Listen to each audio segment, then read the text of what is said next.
to our panelists, fellow presenters, and participants in this year's 20th Annual Convention of the School Counselor Circle of the Philippines. Good afternoon. It is a great honor to be here.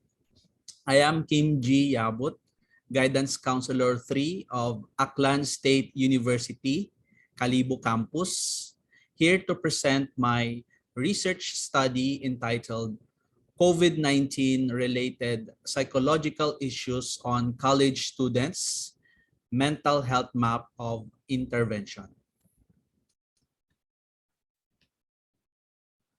Background of the study. In the Philippines, mental illness such as depression is the third most common form of disability, with Filipino adolescents and young adults comprising one of the largest numbers of depressed people in Southeast Asia, according to De Guzman 2018. As such, mental health issues are considered as the leading impediment to academic success. Mental illness can affect students' motivation, concentration, and social interaction, which are all crucial factors for students to succeed in higher education. The emergence of the COVID-19 has exacerbated mental health disorders in individuals. Evidence suggests that COVID-19 affects mental health outcomes such as anxiety, depression, and post-traumatic stress symptoms, according to COW 2020. General mental health implications of COVID-19 on Filipino students include fear and anxiety of contracting the virus, suspension of physical classes, disruption of regular daily routine, and the decrease of social support from school peers as observed by the findings of Malolos 2021 and team. The conduct of this study is in response to CHED Memo Order No. 8 Series of 2021, which entails the Guidance Office and the Office of Student Affairs and Services close monitoring and academic performance, mental health, and psychosocial well-being of students during the pandemic. Identifying the presence of psychological issues such as stress, anxiety, and depression related to the COVID-19 pandemic and its possible predictors would lead to formulation and implementation of effective, beneficial, and relevant institutional policies, guidance activities that address better student needs.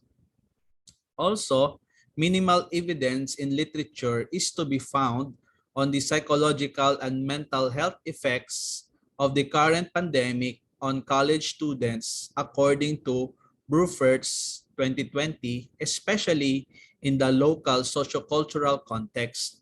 So this is the research gap that this study wants to fill in.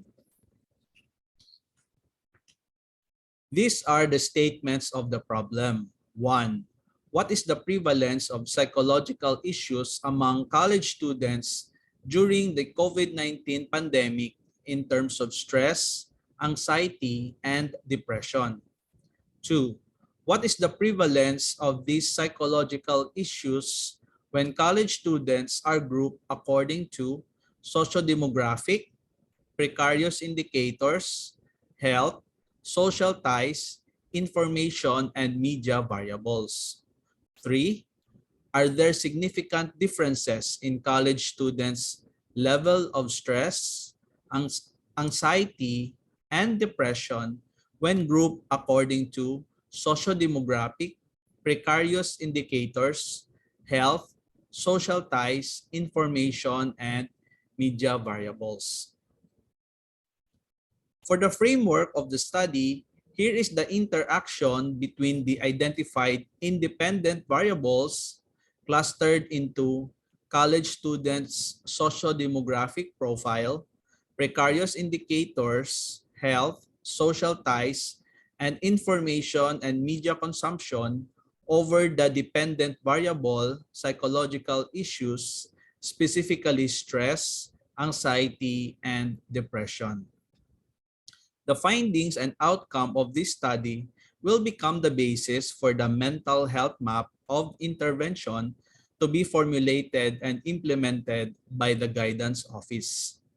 Theoretically, this study is anchored on the social ecological theory by Stokols that emphasizes the assumption that health is determined by the complex interplay between facets of both the physical and social environments, in combination with both personal attributes like temperament and behavioral patterns. This theory will provide a compelling, unifying framework to guide research, policy, and practice within the school setting. Research design and methodology. This study had utilized a non-experimental cross-sectional descriptive study. A sample of 273 were drawn out from the population of college students from Aklan State University, Kalibo Campus. The sample size was determined using Slovin's formula, and stratified random sampling was utilized according to degree program to ensure equal representation and limit bias. Research instrument was composed of adaptive measures for stress, the PSS-10 by Cohen, anxiety, GAD-7 by Spitzer, and depression, the PHQ-9 by Kroenke. Instrument was pilot tested for reliability and validated through 2 experts. Data gathering was done through survey questionnaire implemented through Google Form. Survey period was conducted for 2 weeks last November 2021. For context, this was the time when Aklan was placed under Alert Level 3 with restrictions. Classes were done through blended learning. Data analysis was conducted using SPSS. Statistical treatments include frequency, mean, percentage, Pearson chi-square for hypothesis testing, and Cramer's V for associations. The null hypothesis is set as no relationship between variables, alternative hypothesis as presence of relationship with alpha values set at 0.05. Ethical treatment of employed participants include letters of informed consent attached in the survey questionnaire and the compliance and approval according to the Research Ethics Board.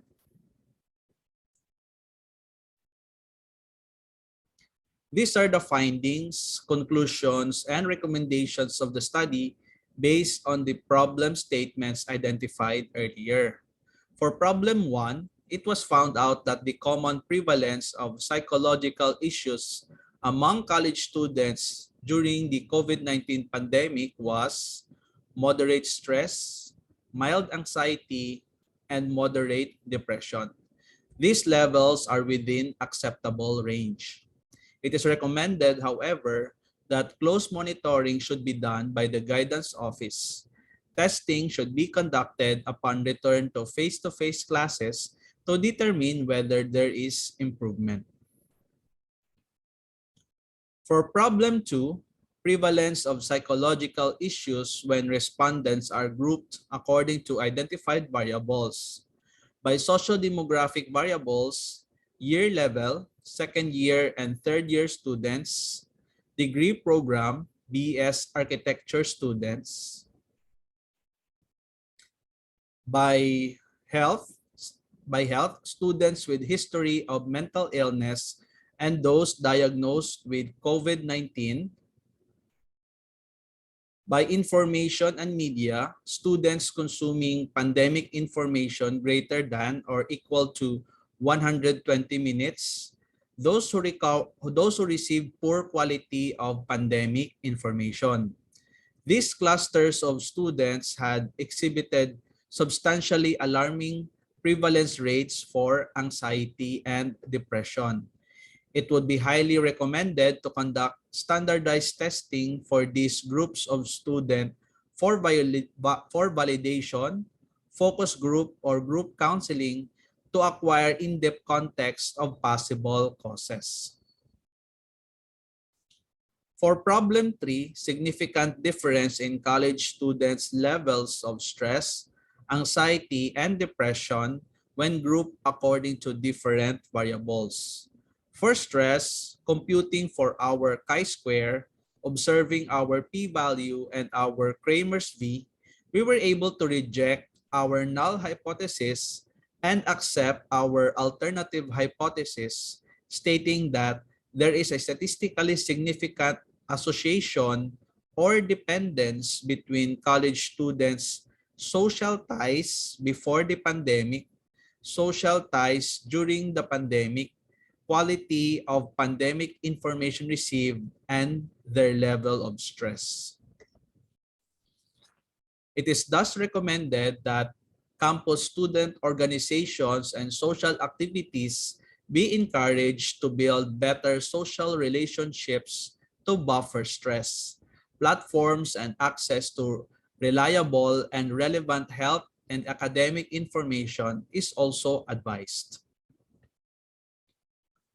For anxiety, following the same procedure, we were able to reject our null hypothesis and accept our alternative hypothesis, stating that there is a statistically significant association or dependence between college students' gender, history of mental illness, and having experienced COVID-19-like symptoms and their level of anxiety. It is thus recommended that greater gender and development activities be done to capacitate females against anxiety and rally the community for support and understanding. Psych education or group counseling sessions specifically for students with history of mental illness and those who experienced COVID-19-like symptoms are also encouraged. For depression, same procedure, we were able to reject our null hypothesis and accept our alternative hypothesis, stating that there is a statistically significant association or dependence between college students' history of mental illness and having been diagnosed with COVID-19 and their level of depression. Recommendations include greater psychological profiling and testing for students with history of mental illness and those who had been diagnosed with COVID-19. Referrals to the guidance office for counseling, therapy, or referral for specialized help. Here is the deliverable output, the mental health map of intervention based on the conclusions of the study. This will be the guidelines and focus for future institutional student policies and activities to be implemented by the Guidance Office or the Office of Student Affairs and Services. For stress, college students with limited social support system and with limited access to quality health information. Anxiety, female college students, those who have existing or history of mental illness, and those who have experienced COVID-19-like symptoms. And for depression, college students who have existing or history of mental illness, and those who have been diagnosed with COVID-19. These are the limitations of the study. Chiefly, causality and prediction between variables was not explored. This can be investigated in later studies to further identify and establish degrees of relationship. Personal and sociocultural contexts, other confounding variables were not fully probed. Qualitative studies can be done, to fill in context gaps and further strengthen the impact and effectiveness of the intended mental health map of intervention. These are my main references. I'd like to end my presentation with this quote. To the world, you may be just a counselor, but to your students, you are a hero. So all of us here are heroes. So let us continue striving, researching, and assisting our students that need our powers for guidance and help. Thank you very much for having me. And again, a pleasant afternoon to each one of us.